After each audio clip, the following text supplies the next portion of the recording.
There's a nostalgic song playing, or you came across some old photos on your camera roll. It brings a memory. It takes you back. Maybe it makes you sad, maybe it makes you wonder, maybe it makes you wonder. You want to gently ignore and carry on. You don't want to dwell into it too much. It's painful. Well, do you expect to just stop your feelings? Do you expect to stop what you're feeling? No, you're human. You can't just stop a feeling by closing your eyes and ears. So here's what you do: enjoy it. There's this sweetness in sadness. If you're holding on to painful memories and don't know how to let them go, whether it's your fault or not, doesn't matter. You don't know how to just let them go, and you're stuck. Every time you think about the topic, you get anxious as if you were living it right now. See, the mind doesn't separate what's real and not. It just senses feelings of discomfort, and then it begins triggering all sorts of anxieties. That there is when you know you're holding on to harmful memories. So what do you do to stop the suffering further and not having to relive these feelings of anxiety every time this memory or these set of memories come back to you? Let's walk through 8 points, 8 steps, which can help you to stop old memories being painful and how to start moving past your pain. First, I'll talk about converting pain into something you can enjoy from. So, number one, there is sweet pain, melancholy. I'll get into it. Number two, you need to understand that you cannot be happy all the time. Number three, understanding that your suffering is a positive sacrifice for someone else. Okay. Number four, accepting that you are the sacrifice. Number five, looking at our thoughts and personality as a cycle of death and rebirth. Number six, focus on using memories to extract lessons and not pain. And number seven, how to handle your pain with nobility. And last, number eight, suffering is for the chosen ones. Okay, so let's get into number one. What is sweet pain? Let's say let's say your pain is from the loss or death of someone close to you or separation between you and your partner. These are the two big ones. Okay. Imagine for a moment returning to the same, I don't know, beach you and your partner once visited or often visited. You're standing in front of the ocean. Feel that sweetness that comes from standing in front of the sunset with that gentle breeze blowing through your clothes, passing gently over your face. But you're standing alone. There's no one next to you anymore. You're not holding anyone's hand. It's just you this time. It's a sad feeling. Yet there's this feeling of calm. Not panic, not anxiety, just calm. You're between a sad thought of being alone and a blissful feeling of the surroundings around you. It makes everything bittersweet, a sweet form of sadness. This state is called melancholy. This deep form of sadness combined with no real current sadness releases a chemical in our brain called prolactin. This process is called melancholy. Okay? Few people recognize and enjoy this condition. How it works is your brain releases prolactin, which is a chemical to enhance your mood when you're feeling down. But since there's no current sadness, and rather just a replay of sadness, the prolactin does not need to calm you down and console you. So it works as a hormone. It works as a hormone should and leaves you feeling happy. The key is to understand that you're replaying this and it's not what's happening to you right now. And that prolactin lets you enjoy that sadness. So being sad is not necessarily a bad thing sometimes. Okay? If you lost me there, just go back and watch it again. Number two, you should understand that you can't just be happy all the time. You can't force yourself to be happy. You can be sad from grieving. You can be sad from missing someone. It's okay because grieving someone can be a beautiful emotion. It can be a beautiful experience. And being in a state of melancholy has tremendous benefits, especially on self reflection. And this is what I was getting to. Just don't force yourself to think of memories. At the same time, don't block them out completely when they come. Just take it in, let your heart ache for a moment, smile, even if it's a forced smile. You'll be fine. The sadness will linger around, but the pain will go away. Okay? The third one on the list is accepting that sometimes your suffering is a positive thing for someone else. Let me explain. Maybe you lost your job. It was a better decision for your boss or the company, regardless of how unfair it was on you. Maybe you're grieving a loss of someone. Well, maybe this was the best way and the best time for them to leave. Maybe you're going through a breakup or a divorce. This is what the other person requires for themselves for their reasons, no matter how much you loved them or never saw it coming. Start looking at it like you are the moral sacrifice in order to uplift or better the situation of another human being, most probably one that you loved, because that's what it truly is. You're grieving now because someone else wanted to stop their pain, which is rightfully true to a certain degree. This is one way of naturally overcoming painful thoughts by the release of prolactin. When you suffer because you're losing or you lost someone you love, it's very important that you separate how you feel about them from how they make you feel. Those are two very different things. You might think of someone as charming and social and hospitable and self sacrificing and caring and wise and spiritual, but that same person can make you feel lonely, sad, anxious, stressed, constantly questioning your values and making you feel like you are the main source to all their hardships. Okay, so that is the reality of your relationship. How can you carry on carrying all this weight around about how you feel in the relationship? Sometimes why people also end up suffering is because they just won't let go of what's biting at them. What tends to happen is people ignore thoughts and memories for a while by distracting themselves improperly, okay? Without resolving the real problem. And so shortly down the road, the reason for suffering comes back. Now, see, I do understand that pain is real. You can't argue with pain and tell it to go away. So, pain is very real. There's no doubt in that.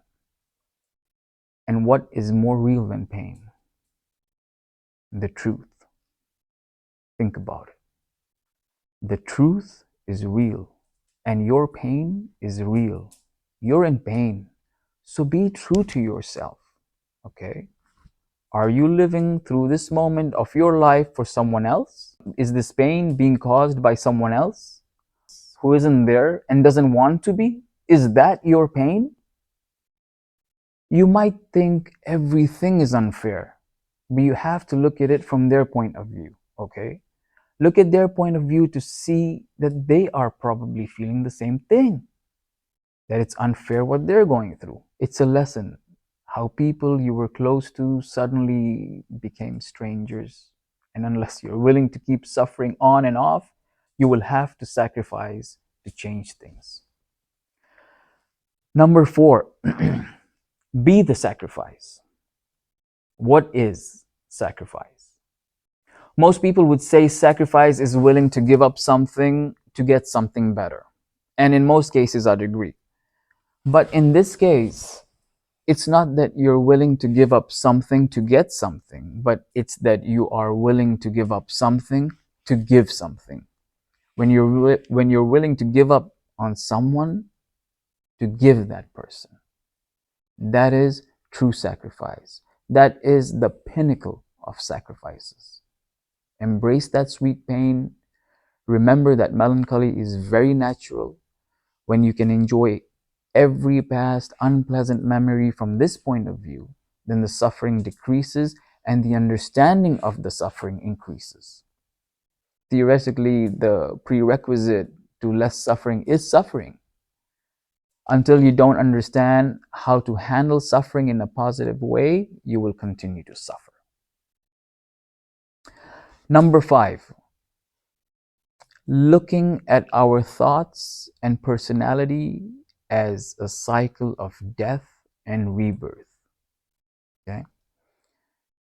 If we can make ourselves believe that our personality and the way of thinking constantly goes through a process of death and rebirth, and that if we prepare for it, this process will immunize us from being knocked off on the floor when tragedy comes in barging through those doors again. When something tragic happens, grand or minuscule, be prepared for a personality shift and a thought process shift. That means the old beliefs are dead from here on. Let's take a light moment. Let's take a light moment to look into an interesting perspective. And this is quite interesting, so stick around, okay? Think about this. You needed 16 great grandparents to be here.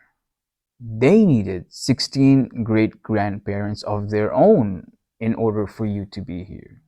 Those 32 relatives of yours needed a total of 4,094 ancestors over just a 12 generation cycle for you to be the 13th generation. Think about how much suffering, how many struggles, how many difficulties, sadness, happiness, love stories, heartbreaks, how many hopes and broken hopes for the future did your ancestors have to go through for you to be here today? And maybe you've heard a few of those stories. How many personality deaths, ego deaths there must have been in those 13 generations? Now, how does that all compare to your sadness? It's time to take a step back and look at your personality, your thoughts, and your actions. Do they complement each other? Which ones need to die? And how many need to be buried and how many need to be rebirthed? If you haven't already done this conversation with yourself, then now is the exact time. Turn off your phone and ask yourself these two questions. Which one of my thoughts and my actions don't complement each other? And is my personality and how I bring it out causing me repeated suffering? Let's sidestep for a second, okay? There's a factual study conducted showing the biggest unfairness in deciding whether a person will have stability in thoughts and life. As per psychologists, their biggest deciding factor in a person's life path is their parents. That's a whole session on its own, but if we may pause for a minute and let's take that in. You can ease the curse of suffering in your families to come if you take the steps of understanding yourself and passing them down. Another way to slow down pain is to progressively distract yourself with the vision of how great can you become and what are the steps you're taking towards that greatness. And then go out there and win those steps, win that greatness. Look, making changes is not easy, even small ones. I'm not saying you're not going to suffer trying to make yourself stronger, but I'm saying you're not going to regret it. Okay. Number 6, focus on using memories to extract lessons and not pain. The purpose of memories is not to remember the past. No, it's to extract the lessons of that memory so that you can use that knowledge in the future. The emotion attached to that memory will in time reduce almost to a point where you won't have a memory anymore, but the lessons learned from that memory should remain. And it shouldn't hurt you if it comes back. It should feel sweet. When there is a willingness of change and that willingness enters your mind, the first thing is the death of the ego. Suffering makes you do things normally would not find the courage to do or would be beneath you. Pain, difficulties, failure, loss is all a preparation for the best version of you. These should not be memories but memoirs about the life lessons you've learned through them. Okay? If you lost your job, don't go about sulking. Learn from it and how you can improve from it. If you lost your partner, don't force yourself to stay sad. Learn from where you both went wrong in the relationship and work on your flaws. I'm telling you, there is a lesson to be learned from every day we are in a relationship, in a job, in anything that becomes part of our daily life, which we just carry on and keep walking through blindly. There's so many lessons to be learned every day. But we choose to extract the pain or the uncomfortable aspects of the story and make it our sad story and just hold on to that. If you can manage to shift your thinking into this, wow, wow, you will be unstoppable. Okay, because pain is all around us, and so we get to learn a lesson and improve every single day. Number seven, how to handle your pain. When people bear their suffering with nobility, there's nothing but respect for that. No one but themselves know what's going on. There is no requirement they have to have as many people involved in their suffering process. Suffering quietly is not unique and it's not your choice. Maybe you really don't have anyone to share your feelings with. And so suffering alone or having someone besides you is not something you can choose. Okay. And as cliche as that may be, suffering with a smile is a choice you can make. And it's so simple, yet it heals. It heals. You may need to force yourself in the start. You know, there's a sense of refined aura in that when someone is suffering but they can yet smile. And once you get used to that, then step up and take more responsibility. Own up to your failures, confront your weaknesses, listen more, and reach out to others who have no one. That's when your life starts to turn around and begins taking purpose. Anything you can do, absolutely anything you can do to strengthen yourself is good. Beginning with self confidence is a great place. And let me give you a big secret of really being confident without all that superficial stuff that makes you only look confident. Okay. So, self confidence begins with keeping promises to yourself, honoring them as if you made a promise to the president, and follow each kept promise with an appreciation. Appreciate yourself, even if it means saying thank you in the mirror every once in a while. It's important. And finally, take comfort in knowing this that the greatest people have suffered the most. Suffering is not bad. Suffering is for the chosen ones because nothing but good comes from it. And if you can really believe that suffering is for the chosen, then don't let all this suffering and all this experience and all this pain have no meaning. Don't overlook this one and don't let it go. Don't not be there for yourself this time. Don't just sit there and watch yourself suffer. If you're not around, no one will miss you. But if you are around, you can change and you can change lives. And all this is not for no reason. What the reason could be, I don't know, but that reason is great and it can really be as great as you want it to be. If anyone knew what you were going through right now, they would be wondering how you were still smiling, how you were still standing, doing all the things that you were doing, and keep doing them. All right? Be safe, be positive, and keep taking those steps forward.